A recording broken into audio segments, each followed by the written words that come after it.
Hello दोस्तों, तो आज हम स्टडी करने वाले हैं जो हमारे टेंस चल रहे थे उसके अंदर। आज हम स्टडी करेंगे प्रेजेंट इंडेफिनिट टेंस के बारे में कि प्रेजेंट इंडेफिनिट टेंस है उसकी पहचान क्या होती है।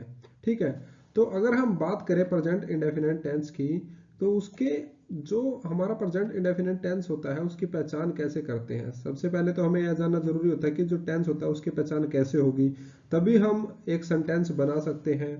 ठीक है, और हम जब लिखते हैं रिटन और स्पोकन दोनों चीज़ों को हम सीखेंगे यहाँ पर कि कैसे हम जो इंग्लिश है बोल सकते हैं, कैसे लिख सकते हैं। अगर आपको टेंस नहीं आएंगे तो आप जब भी राइट करेंगे इंग्लिश के अंदर, आप कुछ भी लिखेंगे तो आपको वहां पर दिक्कत आएगी। ठीक है, यानी आपको परेशानी होगी एक सेंटेंस को अच्छे से बनाने के लिए। अब यहाँ पर हम बात करते हैं जिन वाक्यों के अंत में ता है, ते है, ती है आता है, उन्हें हम प्रेजेंट इंडेफिनिट टेंस के अंदर रखते हैं, यानी उन्हें हम क्या बोलते हैं, प्रेजेंट इंडेफिनिट टेंस उसे हम बोलते हैं। इस टेंस को सिंपल प्रेजेंट टेंस भी कहा जाता है। ठीक है, अब काफी बच्चों के माइंड में यह क्वेश्चन आता है कि सिंपल प्रेजेंट टेंस तो अलग होता होगा। नहीं, इसी टेंस को जो प्रेजेंट इंडेफिनिट टेंस होता है उसे ही सिंपल प्रेजेंट टेंस भी कहा जाता है। जैसे मैं जाता हूँ, वो आता है, आप नहाते हो, मैं खाना खाता हूँ। इस तरह के एग्जाम्पल जो हम डेली रूटीन लाइफ में जो उस समय पर कर रहे हैं प्रेजेंट के अंदर, ठीक है, यानी जो सिंपल हमारे कार्य होते हैं उसे हम बोलते हैं प्रेजेंट इंडेफिनिट टेंस। अब हम इस जो हमारा प्रेजेंट इंडेफिनिट टेंस है उसके स्ट्रक्चर की बात करें तो हम यहाँ पर नीचे जो लिखे हुए हैं इन्हें देखते हैं। सबसे पहले एस। एस का मतलब होता है सब्जेक्ट। आप काफी बार देखते हो S plus V plus O लिखा होता है। ठीक है, तो एस का मतलब होता है सब्जेक्ट, वी मतलब वर्ब की फर्स्ट फॉर्म, वर्ब की फर्स्ट फॉर्म लगाते हैं इसके अंदर। ठीक है, बेस फॉर्म भी इसे हम बोल देते हैं। वर्ब की फिफ्थ फॉर्म, वर्ब की फिफ्थ फॉर्म कौन सी होती है इनको हम डिटेल के अंदर स्टडी करेंगे। जिस जो वर्ब होती है उनके पीछे ना एस एस या फिर ई एस लगे होते हैं, उस फॉर्म को हम क्या बोलते हैं, वर्ब की जो फिफ्थ फॉर्म होती है। ठीक है, ओ का मतलब होता है ऑब्जेक्ट। ठीक है, अब हम बात करें जो हमारे प्रेजेंट इंडेफिनिट टेंस है उसको, उससे हम एक सेंटेंस कैसे बनाएंगे। ठीक है, अब यहाँ पर ये देखो, ये लिखा हुआ है सब्जेक्ट प्लस वर्ब की first form plus third person singular के साथ एस या ई एस। अब यहाँ पर सिंगुलर सिंगुलर के साथ एस या ई एस लगेगा, यानी जो थर्ड पर्सन होगा जैसे ही सी, उसके साथ क्या लगेगा, एस या ई एस लगेगा। अदर कोई वाक्य होता है तो उसके अंदर एस या ई एस नहीं लगेगा, प्लस ऑब्जेक्ट। ठीक है, तो अब हम जब किसी सब्जेक्ट के साथ कौन सी हेल्पिंग वर्ब लगेगी इसके बारे में भी हमें पता होना चाहिए। केवल सकारात्मक यानी जो पॉजिटिव सेंटेंस होते हैं वाक्यों के अंदर क्या लगेगी, जो हमारी क्या लगेगी, हेल्पिंग वर्ब लगेगी। केवल सकारात्मक वाक्यों में इन एफर्मेटिव सेंटेंस ओनली, अगर सब्जेक्ट एक थर्ड पर्सन सिंगुलर सब्जेक्ट है तो उस सेंटेंस में क्रिया के साथ एस या एस लगाया जाता है। जैसे plays, makes, eats, goes, grows, washes, wishes, pushes, etcetera. बाकी किसी भी subject third person singular subject के अलावा केस में क्रिया के साथ एस या एस कभी नहीं लगाया जाता है। ठीक है, तो अब हम बात करते हैं एस या ई एस कहाँ पर लगाया जाता है और कब लगाएं, क्योंकि सेंटेंस बनाने से पहले हमें उसका प्रोसीजर का पता होना चाहिए। अब हमने स्ट्रक्चर तो देख लिया प्रेजेंट इंडेफिनिट टेंस का कि स्ट्रक्चर कैसा होता है। ठीक है, अब वहां पर हम बात करते हैं कि एस या इस लगाना चाहिए जो थर्ड पर्सन होते हैं, लेकिन अगर हमें पता ही ना हो कि एस या इस कहाँ लगाएं तो हम कैसे लगाएंगे। तो अब हम यहाँ बात करेंगे कि कब ई एस और एस लगाएं हम। ठीक है, तो adding suffix E S eight the end of the verb, जो वर्ब होती है उसके एंड में ई एस लगाते हैं। ठीक है, ऐसा नहीं कर सकते कि आप बीच में कहीं पर भी ई एस लगा दोगे, ऐसा नहीं होगा। आप जो वर्ब होगी उसके एंड में ही ई एस लगाओगे। If the verb ends with O, अगर वर्ब है जो किसके साथ एंड होती है, ओ के साथ एंड होती है, तो ई S is added eight the end of the verb, तो वहां पर जो हमारा ई एस होगा उसे ऐड किया जाएगा। ठीक है, एग्जाम्पल जैसे गो, गो को क्या बना देंगे हम, गोज बना देंगे। ठीक है, गो बिकम्स गोज। डू, डू को क्या बना दिया हमने, डज बना दिया, डू बिकम्स डज, डू क्या बन गया हमारा, डज बन गया। ठीक है, तो यहाँ पर क्या था, हमने देखा था ऊपर ये वाला कि जो ओ था वह क्या था, वर्ब के लास्ट में था। तो वर्ब के लास्ट में यहाँ पर ओ है, तो हमने ईएस लगा दिया एक्सेट्रा। तो इस तरह के और भी काफी सारे एग्जाम्पल है। ठीक है, कमेंट सेक्शन में आप लिख सकते हैं अगर आपकी कोई भी माइंड में है तो।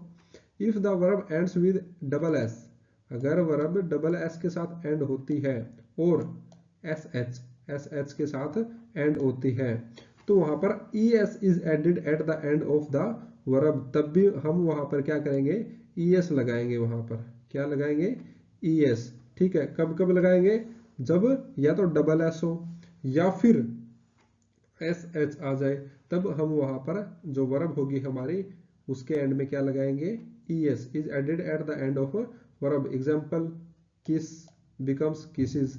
ठीक है, अब हम किस है, किस को क्या बना दिया, किसेस बना दिया।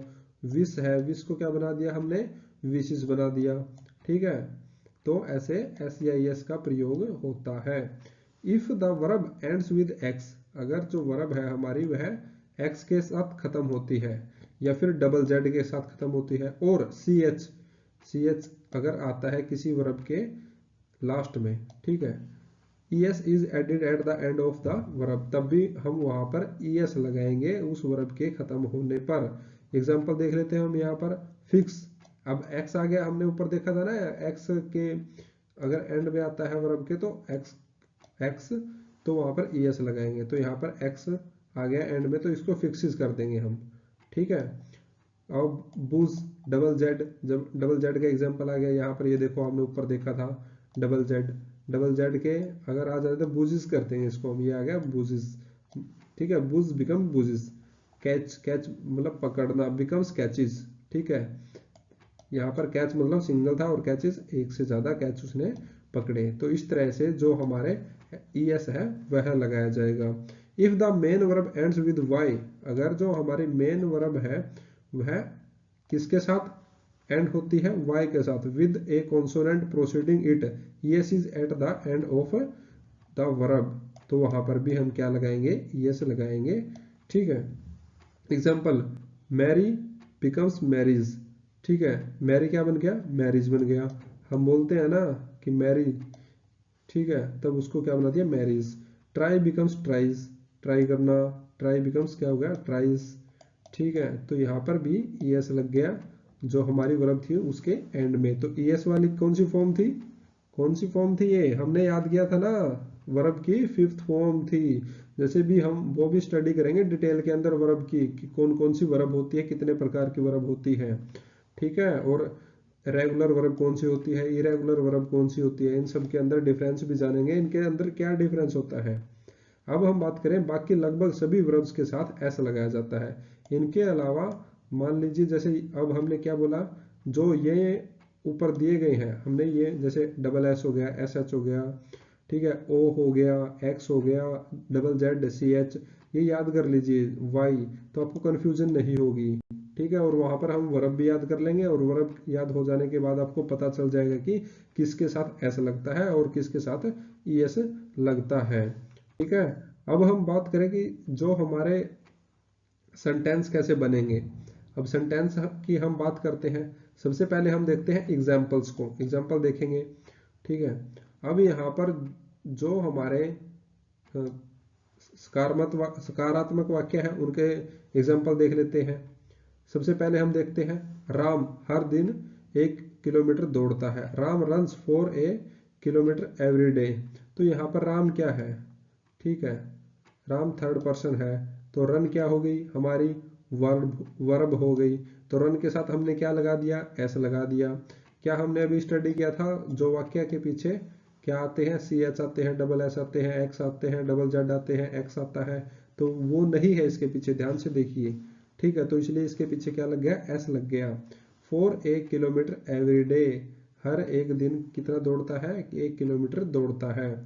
मैं तुमसे तेज दौड़ता हूँ, I run faster than you.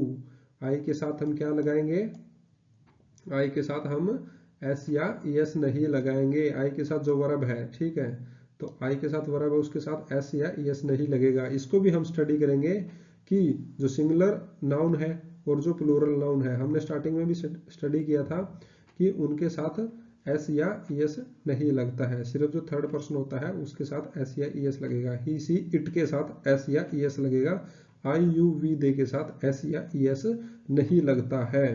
Number 3 हम बात करते हैं एग्जाम्पल, वह मुझसे बात करती है, सी टॉक्स टू मी। अब जो हमारा सी है वह क्या है, कौन सा है, कौन सा पर्सन है, थर्ड पर्सन है, तो थर्ड पर्सन आ गया तो टॉक होता है हमारी वर्ब, और टॉक के साथ हमने क्या लगा दिया, एस, क्या बन गया, सी टॉक्स टू मी, वह मुझसे बात करती है। तो यह हमारा कौन सा सेंटेंस है, पॉजिटिव सेंटेंस है, और इसके अंदर कौन सा टेंस का प्रयोग हुआ है, प्रेजेंट इंडेफिनिट टेंस का इसके अंदर प्रयोग हुआ है। सब्जेक्ट हो गया हमारा सी, ठीक है, वर्ब क्यों कौन सी हो गई हमारी, टॉक, यानी जो हमने लिखा है यहाँ पर talks to me plus object, object क्या है हमारा यहाँ पर, मी, ठीक है। वह सीखना चाहता है, ही वॉन्ट्स टू लर्न, वह क्या चाहता है, सीखना चाहता है। तो यहाँ पर हमारा क्या हो गया, वह है हमारा थर्ड पर्सन, तो इसके थर्ड पर्सन के साथ क्या लग गया, एस लग गया, टू लर्न, वह सीखना चाहता है। अब हम फिफ्थ की बात करें, वे कड़ी मेहनत करते हैं, दे वर्क हार्ड, वे कड़ी मेहनत करते हैं। अब यहाँ पर दे क्या है, आई यू वी, दे के साथ हम क्या लगाते हैं, एस या ई एस नहीं लगाते हैं। अब हम बात करते हैं बाकी सभी तरह के वाक्य, नेगेटिव हो, इंटेरोगेटिव हो और नेगेटिव इंटेरोगेटिव हो, उनमें थर्ड पर्सन सिंगुलर सब्जेक्ट के साथ डज का प्रयोग होता है, बाकी सभी सब्जेक्ट के साथ डू का प्रयोग होता है। अब आप ऐसा मत करना कि कहीं जो प्रेजेंट सिंपल है, पॉजिटिव है, इंडेफिनेट अभी हमने स्टडी किया, उसके अंदर जो सिंपल है पॉजिटिव सेंटेंस है उसके अंदर क्या लगा दो आप, डू या डज लगा दो, नहीं, वहां पर आपको एस या ई एस का प्रयोग करना है। और जो हमारे जैसे ही सी इट, ठीक है, उनके साथ एस या ई एस का प्रयोग करोगे, आई यू वी दे के साथ आप प्रयोग करोगे सिंपल वर्ब, ठीक है, तो वहां पर आपको एस या ई एस नहीं लगाना है, ठीक है। अब हम बात करते हैं नेगेटिव सेंटेंस की। नेगेटिव सेंटेंस का स्ट्रक्चर क्या होता है, नेगेटिव सेंटेंस का स्ट्रक्चर होता है, जो सब्जेक्ट होता है हमारा, सब्जेक्ट के प्लस साथ में क्या आ जाएगा, डू या डज, ठीक है, डू या डज के साथ में क्या लग जाएगा, नोट। नोट क्यों लगा है, क्योंकि यह हमारा नकारात्मक वाक्य है, नेगेटिव सेंटेंस है, क्योंकि हम यहाँ पर मना करते हैं किसी भी चीज के बारे में, ठीक है। तो और साथ में क्या लगेगी, वर्ब की फर्स्ट फॉर्म और ऑब्जेक्ट। अब यहाँ पर राम नहीं दौड़ता है, ऊपर क्या पढ़ रहे थे हम कि राम दौड़ता है, इस तरह के सेंटेंस थे पॉजिटिव के अंदर, तो नेगेटिव आ गया अब आपको, ठीक है, नेगेटिव आ जाए तो आपको डू या डज लगाना है, ठीक है। तो यहाँ पर भी वैसे ही है, अब ही सी इट के साथ तो लगेगा हमारा डज, और आई यू वी दे के साथ क्या लगेगा हमारा, डू लगेगा, ठीक है। राम डज नॉट रन, आप देखो यहाँ पर राम डज नॉट रन, तो यहाँ पर ही आ सकता था, ही डज नॉट रन, तब भी क्या आता हमारा, डज आता, तो आपको ये भी बात ध्यान में रखनी है, ठीक है। सेकंड हम देख लेते हैं, मैं बास्केटबॉल नहीं खेलता, I do not play basketball. अब यहाँ पर आई आ गया, आई के साथ क्या लगेगा, डू, आई यू वी दे के साथ क्या लगेगा, डू लगेगा, और ही सी इट के साथ क्या लगेगा, सिंपल हमारा जो होगा डज लगेगा, ठीक है, डज प्लस में नोट। स्ट्रक्चर देख लीजिए, स्ट्रक्चर को आपको बहुत ज्यादा जरूरी है याद करना कि नेगेटिव में और जो हमारा पॉजिटिव सेंटेंस बनाए थे हमने, उसके अंदर डिफरेंस क्या है, उसके अंदर हमने जो पॉजिटिव था एस या ई एस लगाया था, और नेगेटिव के अंदर हमने क्या लगा दिया, डज प्लस में डू और डज प्लस में नोट, ठीक है। तो यह हमारा प्रेजेंट इंडेफिनिट टेंस चल रहा है, बिल्कुल आसान है, बिल्कुल आसान है, बिल्कुल आप ध्यान से देखते रहिए, बस आपको समझ में आ जाएगा, लेकिन आपको प्रैक्टिस करनी पड़ेगी टेंसेस की, जैसे जैसे प्रैक्टिस करते जाओगे आप आगे बढ़ते जाओगे, ठीक है। और हम प्रैक्टिस के लिए अलग से वीडियो भी डाल रहे हैं, जो स्मॉल सेंटेंस है हमारे, उसके अंदर से भी आप डेली पढ़कर सीख सकते हैं टेंस बनाना, जिससे आपकी प्रैक्टिस हो जाए अच्छी।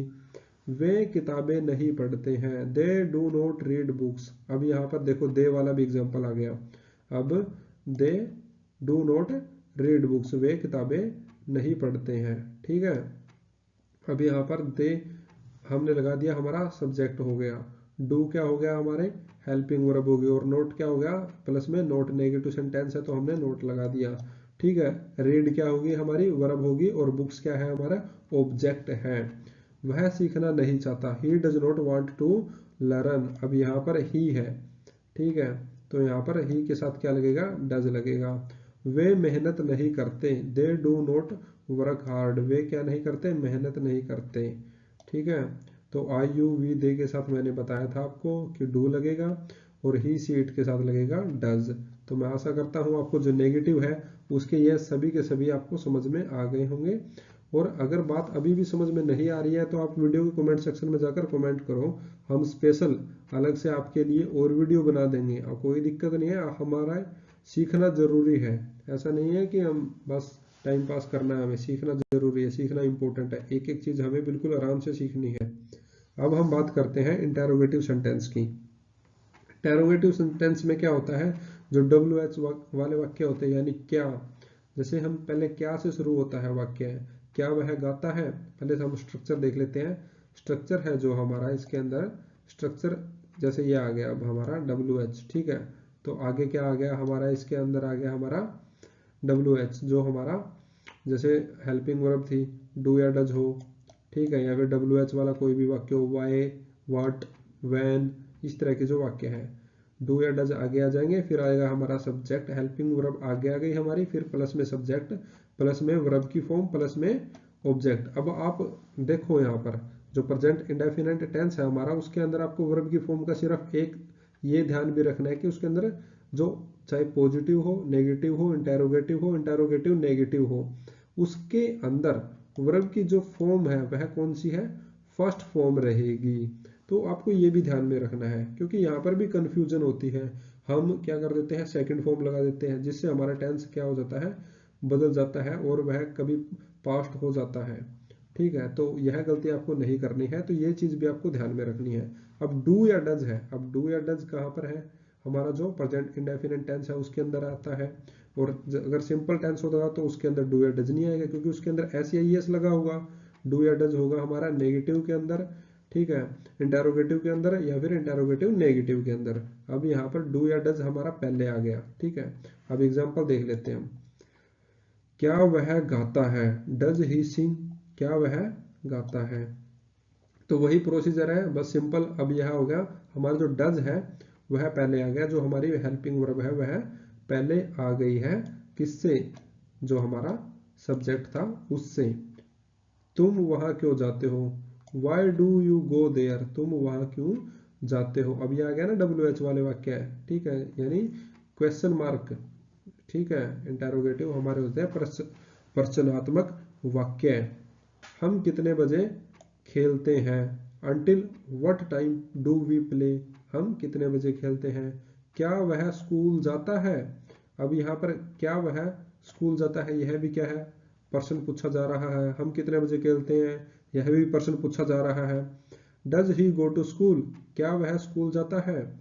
क्या वह 4 बजे उठता है, does he wake up at 4 o'clock। ठीक है, 4 o'clock बोलेंगे इसको हम, इनको भी हम एक एक चीज बारीकी से याद करेंगे कि टाइम को किस किस सीक्वेंस के अंदर बोला जाता है। क्या वह 4 बजे उठता है, अब पूछा गया, अब यहाँ पर वे होता तो यहाँ पर डू आता। ठीक है, do they wake up at 4 o'clock। ठीक है, अब यहाँ पर क्या था, ही था, तो ही के साथ हमारा क्या आया, डज आया। अभी हमने स्टडी किया है ना, हाँ गुड बॉय, याद रहना चाहिए आपको बिल्कुल, टिप्स पे करना है सभी के सभी टेंसेज है जो हमारे। अब हम आगे इंटेरोगेटिव नेगेटिव के ऊपर। इंटेरोगेटिव नेगेटिव की अगर हम बात करें तो इंटेरोगेटिव नेगेटिव के अंदर क्या है कि जो WH वाले वाक्य है, ठीक है, उसके अंदर डू या डज हेल्पिंग वर्ब तो हमारे सब्जेक्ट से पहले आ ही गई है। ठीक है, लेकिन उसके साथ में अब क्या लग गया, सब्जेक्ट के साथ में लग गया अब नोट। अब इसको यहाँ पर ध्यान में रखना है, कहाँ पर लगा है नोट, सब्जेक्ट के बाद में नोट आएगा, ना कि सब्जेक्ट से पहले। कभी आप डू नोट पहले ही लगा दो, डू नोट फिर सब्जेक्ट लगाओ। ठीक है, तो सब्जेक्ट के बाद में नोट आएगा, पहले हेल्पिंग वर्ब आएगी, फिर आएगा सब्जेक्ट, फिर आएगा नोट, फिर आएगी वर्ब की फर्स्ट फॉर्म, फिर आएगा ऑब्जेक्ट। अब एक चीज ये दोबारा से मैं रिपीट कर देता हूँ, प्रेजेंट इंडेफिनिट टेंस के अंदर वर्ब की फर्स्ट फॉर्म आएगी। ठीक है, ये तो आपको जो बात है वह अपने पल्ले बांध लेनी है। अब हम बात करते हैं जो हमारा एग्जाम्पल है, क्या वह स्कूल नहीं जाता है। ठीक है, उसमें तो हमने क्या पूछा था, जो हमारा इंटेरोगेटिव सेंटेंस था, सिंपल नेगेटिव नहीं था, उसके अंदर हमने पूछा था क्या वह स्कूल जाता है। यहाँ पर क्या पूछा गया, क्या वह स्कूल नहीं जाता है, यहाँ पर नहीं ऐड हो गया, तो नहीं ऐड हो गया, तो हमारा जो स्ट्रक्चर है उसके अंदर हमने ऑलरेडी नोट देखा था, तो नोट हमने देखा था, तो वहां पर हम नहीं का नोट बना देंगे। Does he not go to school, क्या वह स्कूल नहीं जाता है। ठीक है, क्या वह मेहनत से पढ़ाई नहीं करता है। अब यहाँ पे क्वेश्चन पूछा जा रहा है, अब यहाँ पर क्वेश्चन पूछा जा रहा है और नेगेटिव तरीके से पूछा जा रहा है। अब बोलते नहीं है कि क्या वह पढ़ाई नहीं करता है। अब दो चीजें हो गई यहाँ पर। अब ये भी पूछ लिया गया कि क्या वह पढ़ाई नहीं करता है, उससे आपका आंसर रहेगा नहीं नहीं वह तो पढ़ाई करता है। आप यह भी बोल सकते हैं। आप एक इसको एक वर्ड के अंदर भी खत्म कर सकते हैं इस सेंटेंस को, नहीं, क्योंकि आपसे कोई पूछे क्या वह मेहनत से पढ़ाई नहीं करता है, तो आप बोले नहीं। ठीक है, खत्म हो गया। तो क्या वह मेहनत से पढ़ाई नहीं करता है, ये हमारी आगे की बातें हैं जो मैंने अभी कही आपसे। लेकिन जो हम टेंस है उनकी प्रैक्टिस कर लेते हैं, प्रैक्टिस से ही हम आगे बढ़ेंगे, और प्रैक्टिस ही हमें जो हमारा जो मेमोरी है, हमारी जो स्किल्स है, यानी हमारा जो पावर्स है दिमाग की, उसको और भी ज़्यादा बढ़ा देती है। क्योंकि प्रैक्टिस से ही आपको बार बार पता चलता है कि आप कहाँ पर गलती कर रहे हो, और जब आप गलती करते हो तो आप उससे जरूर सीखते हो। क्या वह मेहनत से पढ़ाई नहीं करता, does he not study hard, क्या वे एक साथ नहीं खेलते। अब यहाँ पर भी पूछा गया कि क्या वह एक साथ नहीं खेलते, do they not play together. अब यहाँ पर डिफरेंस बताओ मुझे क्या है। यहाँ पर डिफरेंस ये है कि जैसे ही दे आया हमारा, ठीक है, तो दे के साथ क्या लग गया, डू लग गया। ठीक है, अब यह क्या है हमारा, डू क्या है हमारा हेल्पिंग वर्ब है, और दे क्या है हमारा सब्जेक्ट है, और नोट क्या है हमारा नेगेटिव सेंटेंस है, तो हमने यहाँ पर इसको नोट को प्लस कर दिया। ठीक है, अब ये क्या है हमारी वर्ब है, और वर्ब की कौन सी फॉर्म है हमारी, प्ले, फर्स्ट फॉर्म है, और टुगेदर क्या है हमारा ऑब्जेक्ट है। क्या वे एक साथ नहीं खेलते, do they not play together, आप उसे क्यों नहीं डांटते। अब यहाँ पर बोला गया है कोई सेंटेंस, आप उसे क्यों नहीं डांटते, यह भी पूछा गया है कि आप क्यों नहीं डांटते उसे, Y do you not scold him. तो अब यहाँ पर WH वाले वाक्य आ गए, जैसे हमने ऊपर स्टडी किया कि WH क्वेश्चन पूछा गया है यहाँ पर। ठीक है, वाई, डू आ गया हमारा हेल्पिंग वर्ब, प्लस में हमारा सब्जेक्ट आ गया यू, और नोट आ गया हमारा प्लस में, क्योंकि यहाँ पर नेगेटिव सेंटेंस है, इंटरोगेटिव नेगेटिव है। स्कोल्ड हो गया हमारा वर्ब की फर्स्ट फॉर्म, हिम हो गया हमारा ऑब्जेक्ट, आप उसे क्यों नहीं डांटते।